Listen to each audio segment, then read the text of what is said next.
Right, hello lads and lasses, and welcome back to Boys Down Under, where today it is game day yet again. We're off to Fir Park, where we could put ourselves 4 points clear at the top of the table with a very, very interesting game to follow ours. Before we go into the video though, I want to say thank you guys so much for the incredible support on yesterday's video. I've never had 10,000 views on a video before, so that's a special moment for me.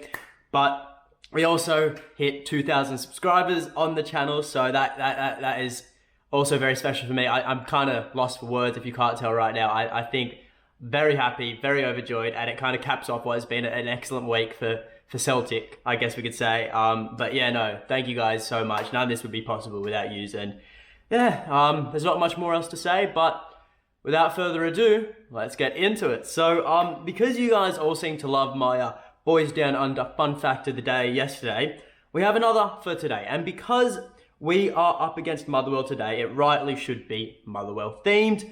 And the fact is that Motherwell have not beaten Celtic in the league since the 28th of April in 2013. But regardless, this is a very important match for the Celts. Obviously, we win, we go 4 points clear with Rangers and Hearts set to do battle shortly after our match concludes.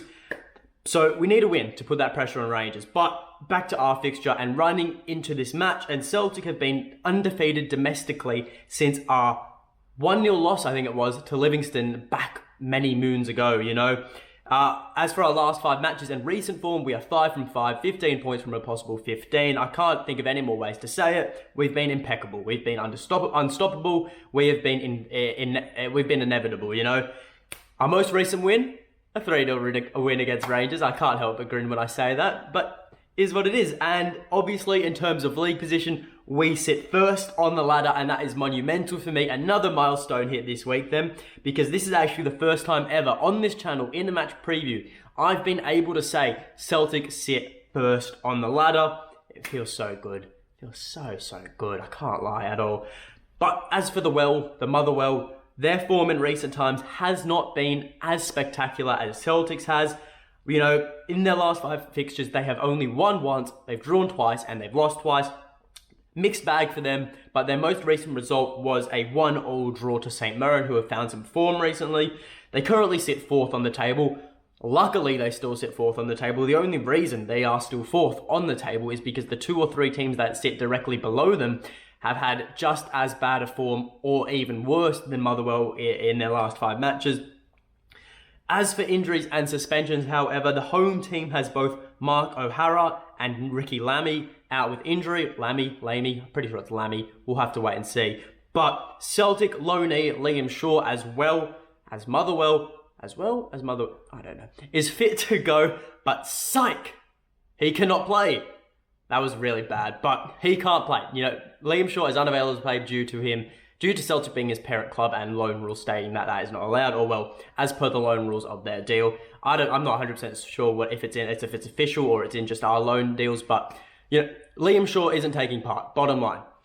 As for Celtic, and we have a few players returning, Tom Rogic and Dyson Maida, both available to start this match, as too is Nir Baton, who served his suspension against Rangers. It also appears Kelmack is fit to go for selection, getting through the derby all sweetly, much to the disappointment of Chris Boyd, who should be sacked and should be banned from Celtic Park, in my eyes. But regardless, Karamoko is back in training, however, he is still unavailable. The definite outs, however, are David Turnbull, Kyogo, and Yusuke Ideguchi, all with their respective injuries.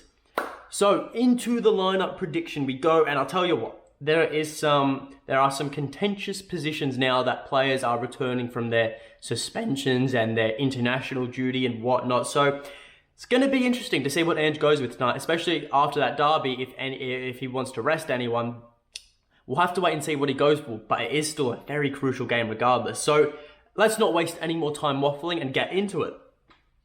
We have got Joe Hart in net. Then at right back, Josip Juranovic, no question about that at all. £2.5 million, I cannot believe we paid that much for him. Cameron Carter-Vickers and Carl Starfelt as the 2 centre-halves. Want to see Julian get on the field. I'm desperate to see Julian get on the field, but you don't want to disrupt a working centre-back duo. Then Greg Taylor at left back, who I hope can play with the same drive and form as he did against Rangers. The intensity, everything about it was great. So let's hope he can bring that to Fir Park. Into the midfield trio, contentious spots, but I think it has to be Calmac at CDM. If he can play full 90 against Rangers, he can play, oh well, not a full 90, but if he can play most of the match. Did he play the full 90? He did. I can't remember actually. That's brain fog from me. But then we have box to box Rio Hatate, who is going to be a real player. And I think up at Cam, this is contentious, because you have Tom Rogic, who's returned from Australia duty, but then you have Matt O'Reilly, who is in incredible form right now. And I always say, a player in form is a very dangerous player, regardless of overall talent. But you can't say that Tom Rogic does not deserve his spot back in this team. Motherwell away is somewhere where he always excels. Against Motherwell in general, he has excelled this season. He's having the best season, I think, in a Celtic jersey so far, and you can't say we start him on the bench. We need him starting. That's just my view on it. Into the front three we go. The striker role is contentious, but personally I can see, as for the wings, I can see Ange going for obviously Jota on the left and Liel Abada on the right. I say it all the time. Abada, a player on form. You know how dangerous he is. And look, I think Ange is going to go for Georgios Giakoumakis up top and bring on Dyson later in the match to use his pace to be an absolute pest. But I'll be honest with you guys, it really would not surprise me at all if we did see Dyson starting and bringing on GG later in the match. Because honestly, both of them, they both bring such different qualities to the team. GG, he's a physical beast. And he's just a physical beast. He's that presence. He's that box target man. Whereas Dyson Maeda, just absolute sheer pace, and that's all I really need to say. So into the final score prediction we go, and looking at our past results against Motherwell this season, we won 2-0 away from home. We won 2-0 away at Fir Park, and then we also won 1-0 at home in our most recent clash. But all that counts for Nish. Because every time we've played them, we've fielded a different squad. The first time we played them compared to the second time, the squads were different. And this time will probably a lot the same, considering we have brought in a few lot of players in the January transfer window, and there's also other injuries to worry about. And look, Motherwell, they have lost some strike force in the way of Tony Watt, who left to Dundee United, and then but Celtic have strengthened in numbers. So I think Motherwell, they did bring in Liam Shaw, good signing for them in my eyes, on loan, but unfortunately he can't play against us. So I don't think this is going to be an overly strong Motherwell team, but you can never take these matches for granted. You can't go into them half-assed. You have to go into them 100%, and it's going to be hard away from home at Fir Park. It's a very hostile environment, but I think it's a hard environment the boys can certainly succeed in. Look, and I think right now, the mentality we have to have is that we have to be going into these matches with full intensity, because we can't afford a slip up in this title race. We can't let Rangers get back into it, especially considering today is very crucial because Celtic play before Rangers. So if we go 4 points ahead, all of the pressure is on Rangers to get a result and to close that gap back down. I think it benefits Celtic, so we need to be getting all 3 points without a doubt. And look, the league's a marathon. It isn't a sprint. If it was a sprint, Rangers would have won the title already, but it isn't, and that's the beauty of it. But look, in terms of how I think this game is going to go, I see Celtic being a lot more dominant than they have been in the past 2 games against Motherwell. Straight away, my mind goes to Rio Hatate. I think he's going to, yet again, put another man-of-the-match performance. I think he's going to be everywhere. And as well, having Callum McGregor behind him, I think those two will be very, very crucial to our dominance in the midfield and in terms of our old general play. Defensively, I don't think we should be too troubled. I don't see us conceding. I'll be 100% honest with you guys. I don't see us conceding in this match. It could be the kiss of death, but unless, there's an absolute howler in defense from one of our 4 defenders, I don't see us conceding. I think if we stay as a unit, we stay strong and we hold our own, I don't see Motherwell getting in behind, especially with the absence of Tony Watt. They're going to struggle to get goals. And in terms of the attack, regardless of who Ange plays at cam and striker, I think the boys know what they've got to do, whether it's O'Reilly or Rogic, or whether it's Dyson or Giakoumakis.